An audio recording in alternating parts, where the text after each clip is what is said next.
Welcome to the Voiceover Gurus podcast. The gurus don't promise fame, but they do promise truth. This is where voice actors come to get real.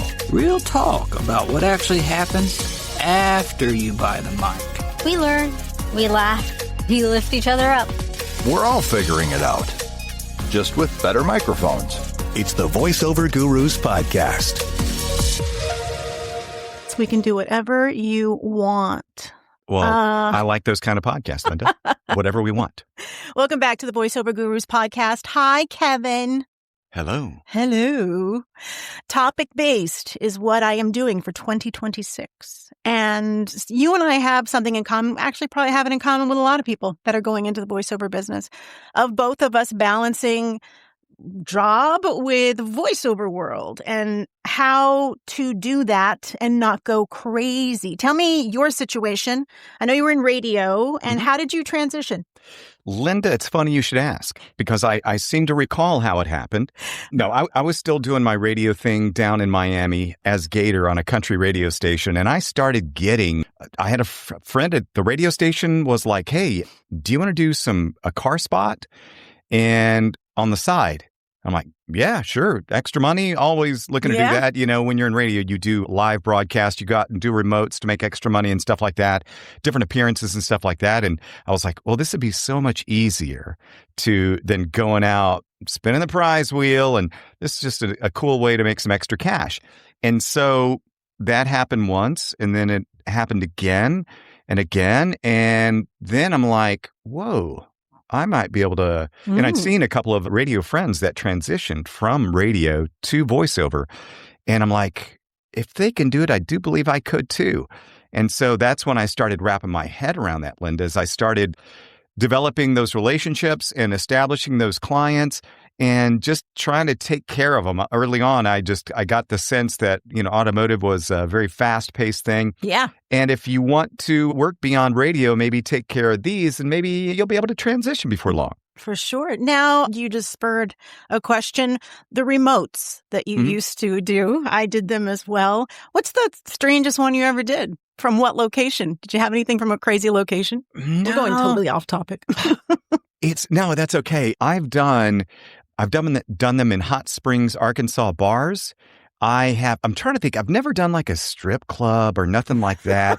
I did a bunch of nightclubs though. I used to do these live broadcasts every Friday night from Desperados in Fort Lauderdale. It was a big honky-tonk club, huge dance floor. But I would, in terms of things I would do on the air, I'm sure a lot of those were questionable decisions. And we mostly were not breaking FCC regulations, but we would do, crazy stuff from that place. A lot of car dealerships, random things. Oh, I did do, like a lot for Miami Dolphins games, did a lot of things for them. I'm trying to think. I don't think I've done any appearances. Like an unusual really thing. Something that's, on air, I've done unusual things, but yeah. Remote-wise. I would go the opposite direction because when I moved to New York, I was on an adult contemporary station that still exists here on Long Island, KJOY 98.3. So we had Lucky the Duck as our station mascot. So this poor soul intern would come with me to these events. No. We'd spin the KJOY wheel of prizes, and the duck would stand there and do the duck's thing. I got very protective one time, and some kid went up and started punching my duck.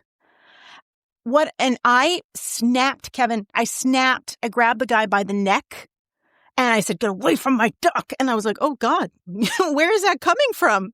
Wow. I know, because it's like, this is my duck. This is my duck. With me in the trenches of everything. But anyway, I digress. That qualifies as assault right there, by the way. I know, but now it's been so long, I figure I can talk about it publicly and not get in trouble. Yeah. What about your transition, though? How did you transition from all that to voiceover? Yeah, radio. Same. It was my backup. Initially, I got into radio just because I wanted to be behind a microphone. And I didn't understand the voiceover business. So I was like, get behind a microphone, get jobs, not realizing that radio stations don't hire voice actors. They use the jocks. Yeah. So I learned the hard way with that, which was fine. But I started to enjoy being on the air.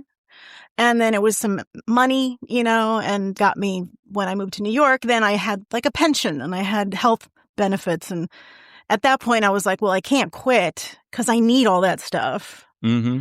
As much, and I'm not going to give up on voiceover, but I would balance it with this, a whole litany of lies I would tell certain clients because I didn't want them to think that I wasn't available or that, I'm a full-time like jock or something, because it's like it was a bad thing. Yeah. You do not want to say you're in radio.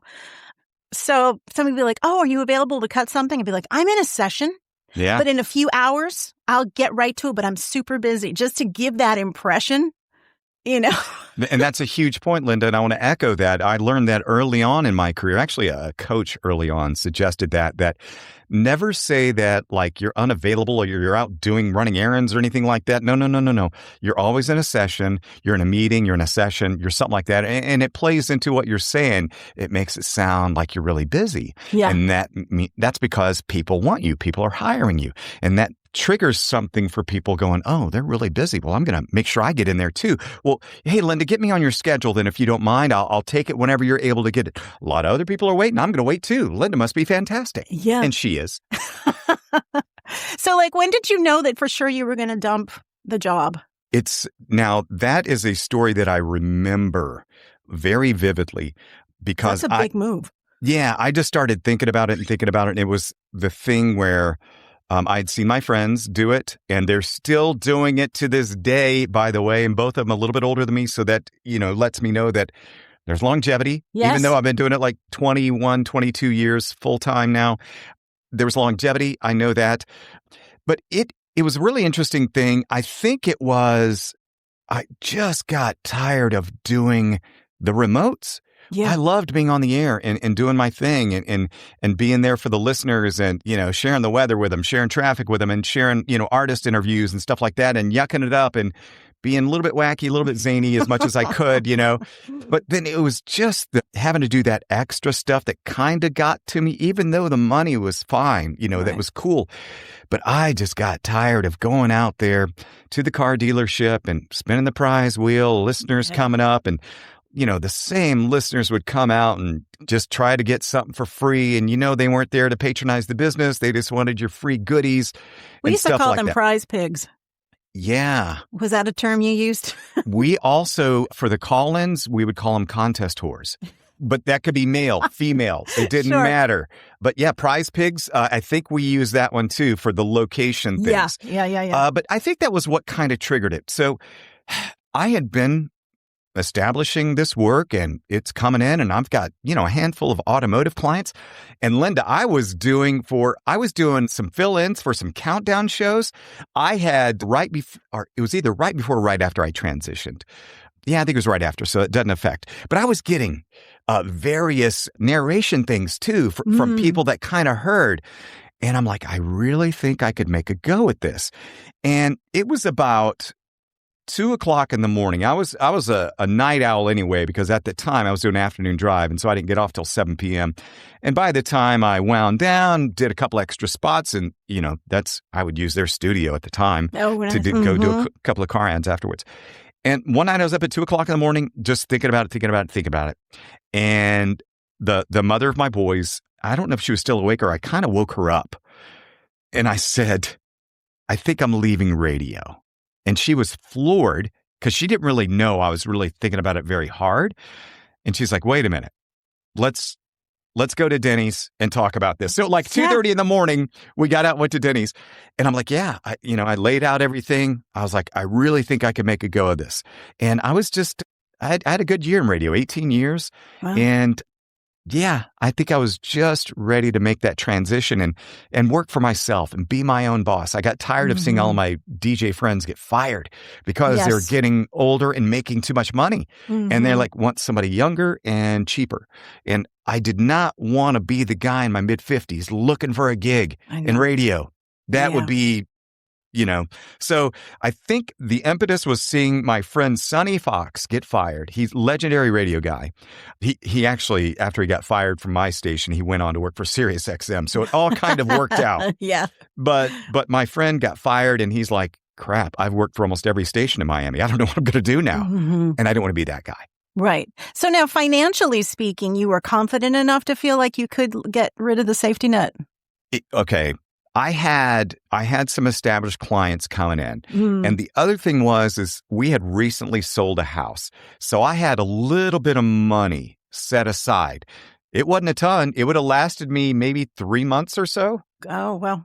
So I knew I had to hustle, and my job was to get jobs. Yeah. That was my job. And I was hardcore focused. And Linda, this is 2004. A lot different than today. Yes. Not nearly as competitive as today. I was sending out CDs. It was right before MP3s getting emailed were a big thing. So I was mailing out CDs, packing up the labels, and then I'd get calls now and then. Yeah. And like, hey, we got your thing. And yeah, let's try this out. Let's try that. And it just kind of picked up. And that's when automotive kind of took over, and I kind of forgot about every other genre of voiceover for a while. Mm-hmm. Wow. Yeah. That's How about your transition? Did you have it like a identifying moment that was, I'm done. or when you felt so steeled or confident that you're like, I can do it now? I'll be honest with you, because this is what I'm doing on this podcast now. I did not like being on the air. I was not happy. I was bored. I didn't like how everything had become automated, how basically we're just reading cards. Yeah. And doing sponsorships. And I felt like my brain was just turning to mush, and I didn't have any passion left for it. And I thought, and I'd always wanted to do voiceovers, obviously, since I was young. But I thought, I don't know how people do this for so long with no creativity. If you have like the means, you've got like your own show, and they give you some license to, but it was changing at that time. This was like the early 2000s, mid 2000s. And I just said, but I was too scared to leave. Yeah. Because I was on my own, and I didn't have any money. I didn't have anything, but I knew, okay, this job gives me, pension, and it gives me health insurance, which is so expensive. Mm-hmm. And I had to get fired in order to leave. Wow. I know. I wonder now, like, if I hadn't gotten fired, would I have done everything that I have done? Did you go do inappropriate pictures on the copy machine? Is that what happened, Linda? Come on. You're better the truth. than that. That's the reality. Yeah. No, the station flipped formats. They blew everybody out? Yeah, they fired 46 of us in a conference call. And that kind of shit right there, Linda. That's what pisses me off about radio and how corporate it got. They will blow out 46 people on a phone call. Mm-hmm. Yeah. And that's what you're seeing in radio. And that's why I was like, I'm done, man. Yeah. I don't want to be that person looking for a gig. We had people that had been on the air at this station. This was in New York City, the Smooth Jazz station, for like 25 years. And that's how he got fired, morning show, with the rest of us. And I was weekends, I wasn't even one of the big people. And they started the conversation off very excited. We're excited to give you news at 3:00 today. We're flipping formats. Feel free to reapply for your jobs if you'd like, but you need to come by the station and get your stuff. A security guard will escort you. And all of a sudden you start to hear people, so-and-so has left the meeting, so-and-so, and people just start hanging up. And I'm listening to this going, how cold and callous can you? I'm excited for you. Oh, yeah. So we're supposed to get excited that you're flipping formats? And they went to like sports talk, so I know it's rough. Exactly. And then, are they still in that format, by the way? Or do you know? I think so. Okay. I know. Maybe it was the right But move. people still say to me, whatever happened to Smooth Jazz, CD 101.9, because they do. There is an element that misses it. And I imagine your passion waned because of the format too. You mentioned, about it was very cookie cutter, formulaic in a way. Yeah. And my station where I was, thank goodness, I had a program director that let us have fun. He wanted us to be the purple cow. The best. And, he's like, he's still in radio to this day. He's a program, I think he's in Rochester, but he's a programmer to this day. And I see him he had the burning passion from radio for day one. Not the best on-air talent, but just loved jocks and loved them having fun and being themselves. So I got lucky that way. Now, what you had, I had worked in those kind of environments, actually, because I went through, 4 program directors while I was there. And then there was this one, it's like, nope. We're just reading what it says on the paper. Yeah. You're giving the weather and you're giving the traffic. Did you stay the same style of station every time, or did you ever switch? we kept country as the music format, but man, we homogenized with this one program director. I remember specifically, we homogenized big time.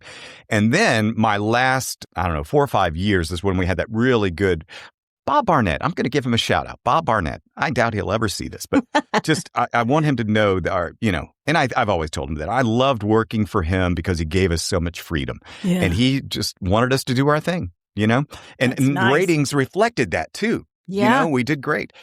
Personality. Anyway. That's what they, folks want to hear. Yeah. Yeah. But there are a lot of people, Linda, that I still talk to this day that are totally content making voiceover a side hustle. They work their full-time job, and then after hours, they manage their voiceover career, and they're just happy making that extra income. That's a cool thing to see, because it wasn't always like that. It was always people were like, I got to quit my job because this is what I want to do. But then you find, if you can find the right balance, which I've seen a few students of ours say, I go to work. Well, you got poor Marco's working all night, Yeah.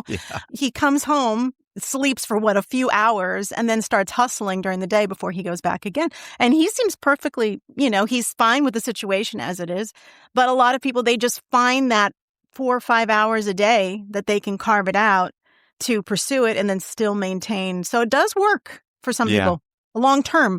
I just was curious if, how long you had gone when you were able to pull the trigger confidently. Yeah, I think I probably went through a phase of probably close to a year where it was in the back of my mind. Yeah. But it was that thing of, leaving the safety net, and that was, the mother of my boys at the time, she's like, are you nuts?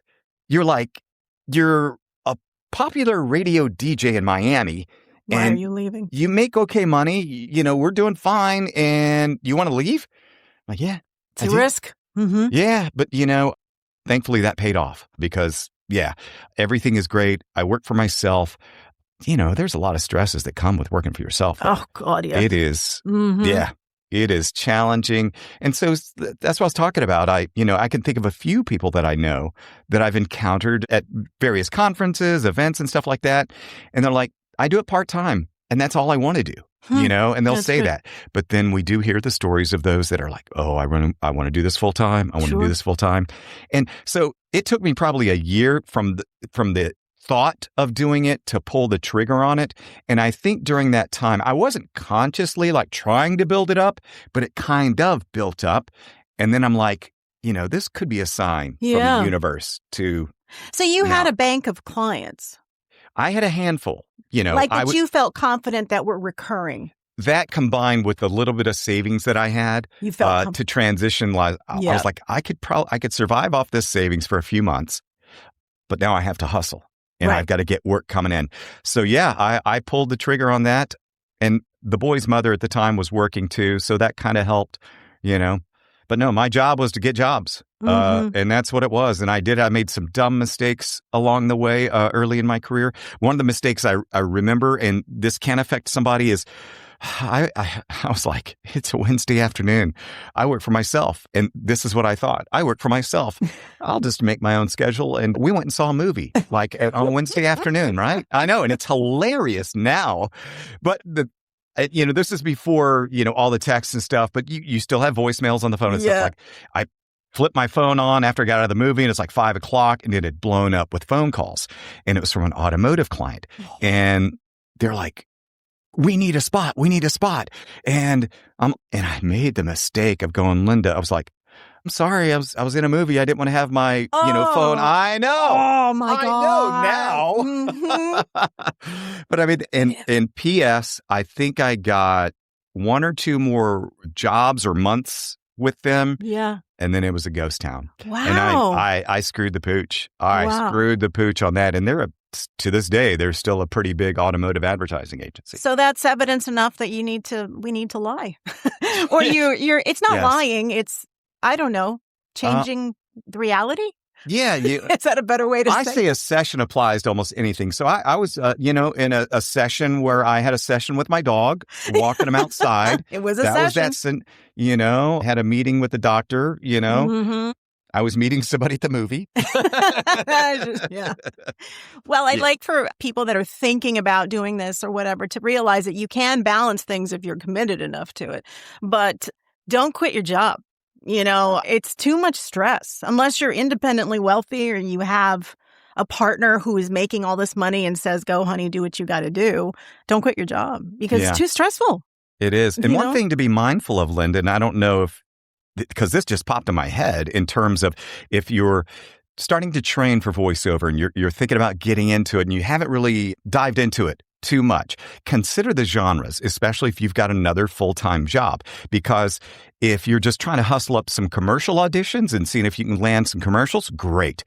If you want to consider going into audiobooks, though, that would be such a challenge to work a full-time job with the amount of time. So that being said, you would have to have a super, super passion for audiobooks to do that and have a full-time job. Yeah, I mean, unless you want to, I mean, you can narrate on Saturdays and Sundays, but I don't know how, like if say you had banker's hours and you worked a full day, you're not going to come home, have dinner, and then get in the booth at 7 o'clock and read for 4 or 5 hours. You're going to be tired. Your voice is going to reflect that. Exactly. So anyway, that's something to consider, what kind of work you may want to do. And know that like the live directed stuff, like video game work, you're not going to be able to do that. Any of the higher stakes kind of stuff. That's the other question that I get. They're like, well, what if I get a live session? And I'm like, they're going to expect you to be available. Mm-hmm. And it's not going to be like this, well, I met my other job and I'll book it for next, it doesn't work like that. Yeah. So try to warn folks that it's always an option that somebody's going to want to have you coach you and be live about it. Yep. I would be very mindful of that. And if I were in that situation, I just most likely would not audition, or I would carve out times that I know I could be available that were normal hours for folks. Mm-hmm. And that being pretty much 8:30, 9 a.m. to 5:30, 6. Like that's stretching it too, I would think. I would think 9 to 5, hardcore, basically. But I would work, I'd work, till 6 or 7 for somebody if they needed it. So, yeah. When I was really hustling, and at this point I was living in Philadelphia with my ex-husband, we turned the basement into a studio, and I was in my first building, and I was only spending the weekends. I was driving from Philly to New York City every weekend to do my shift because I know I put a ton of miles on my car because I didn't want to give up the job, So I would be in the car 4 hours, 2 days, 2 days a week. And at night, I would go down there and I'd be up until midnight, researching contacts. But I did wind up on purpose this way, reaching out to European different time zones. That way I would get a lot of work from India, and places that weren't on India's in Europe. Good call.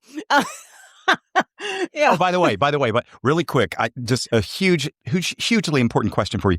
If you're an American when you go in the bathroom and you're an American when you come out of the bathroom, what are you while you're in the bathroom?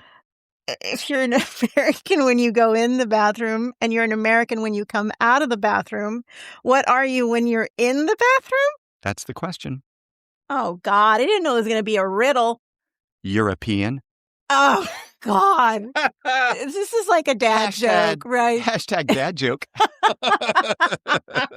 For sure. All right. Sorry. So, yeah, you would send out, and that's a great idea. Consider marketing to the European market or the hours that you might be around. Right. That aren't reliant. Brilliant idea, actually. It worked for that period of time until then, life changes and you got to roll with the punches. But the balance has to happen, folks. It's just you can't really get around it. And I would say if you're listening, watching, and you're in that situation where you're working a full-time gig and you are trying to hustle up some VO jobs, just remember this is a grind. Consider it a grind. You're going to have 2 steps back. You're going to have 2 steps forward, then a step forward again, and another step forward, and then 1 step back. And, it's a grind, but just keep plugging away at it, and you'll start seeing some successes. I spoke to a woman this morning who was asking questions about voice acting, and she's like, we get the typical, I've been told I have a great voice. Everybody tells me I should do voiceover. I want you to explain what you guys do, blah, blah, blah. Okay, voiceover gurus, we coach, but da. I said, but you need to be prepared to have your own studio to do this. There's no longer, and she's like, yeah, I'm not interested in any of that. And I was like, okay. And she says, I'm a mom first and a wife first. And I'm like, well, wait a minute. Which is it? Are you? And she says, and I want to focus on that. I go, honest, awesome. I'm glad you know. Good. And fantastic. But that was her cutoff. She did not want to deal with She did not want to deal with the media aspect, technical aspect. That's so funny. And similar story, a couple of Friday nights ago, I was out at a local hangout. It's a karaoke place, but they do nice pizzas and stuff like that. And we're hanging out, and it's actually a friend's 50th birthday party. And one of the friends of the 50th came over to me and was chatting. It was like, she was in the bag a little bit. And she's like, oh, you're the one that does the voiceover, right? I'm like, oh, Lord, here we go. I'm like, yeah, that's me. And Deborah's over there because she knows, because she's the one that told her. And then she goes, I need you to meet my husband. He has the best voice. Oh. He has the best voice. And she was, again, tipsy. And I'm like, so I'm like, I want to get real with her instantly. Yeah. I'm like, that's great that he has a great voice. But does he have a desire to act and do voiceover? And she's like, I don't know. You'll have to talk to him. I'm like, yeah. I'm like, you got to have the want to, people. I thought that maybe she was going to ask you to say something because I get that a lot. Oh, say something for me. No, Linda, with me, it's like, I've got this freaking muscle memory of Radio Boy from way back in the day. Yeah. And this is how I talk. Mm. This is how I talk. But somebody would be like, instead of going, oh, say something for me, they go, oh, I can hear it. Oh, yeah. Because I've already put it on display, Anyway. So I want to be friends with your wife, Deborah, because you guys are always like, oh, I'm going to Amsterdam for Deborah's best friend's birthday. And I'm like, Jesus. Yeah. Her friends you guys do some amazing fun stuff. Yeah. I try to police that as best I can because I'm like, honey, my credit card's so hot right now, But we tend to figure it out. I do love travel. Like, I wasn't really much of a travel guy before, but when she and I got together, I like, okay. And now I enjoy it a lot. Mm-hmm. I do. But yeah, you got to temper that some. You got to pick your travel battles. And that's something for those that are watching and they're doing their full-time gigs and stuff like that and wanting to transition into voiceover. Keep your eye on the prize. These are kinds of things that, you might be able to do down the road. Just keep grinding because it is a grind. It totally is. I appreciate all your wisdom, your years of wisdom, your years of experience. Did you get any wisdom out of these last 30, 40 minutes? So many nuggets. And I know everybody else did too. So this was very cool. Thank you, Kevin. Always great talking. As you guys know or don't know, you probably do because I talk about it ad nauseum. We have a fantastic community, the Voiceover Gurus community. Mm-hmm. And on it, you can do these weekly script read challenges that people are digging. I posted a promo yesterday. Everybody seems to be into that one, which is nice. Cool. Yeah. And you get a chance to voice something and people listen to you and they vote. There's no negativity. There's nobody saying you suck. But you get a chance to hear other people, which I think is amazing, and it's free to join the community. And then that's kind of like the portal to our workouts. And Kevin and I are doing one. This is actually, it'll probably be the same week. We're doing one. I can't never get it right. Copy Chameleon workout, commercial copy chameleon workout. So we're going to take a script and we're going to have folks do it like 3 different ways. I'm thinking even 3 different genres would be fun just to really mix it up, Yeah, you got to keep pushing yourself. Yeah. And because if you stop getting better, you'll stop being good. Yeah. Oh, that's right. Yeah, that's like your tagline. I love it.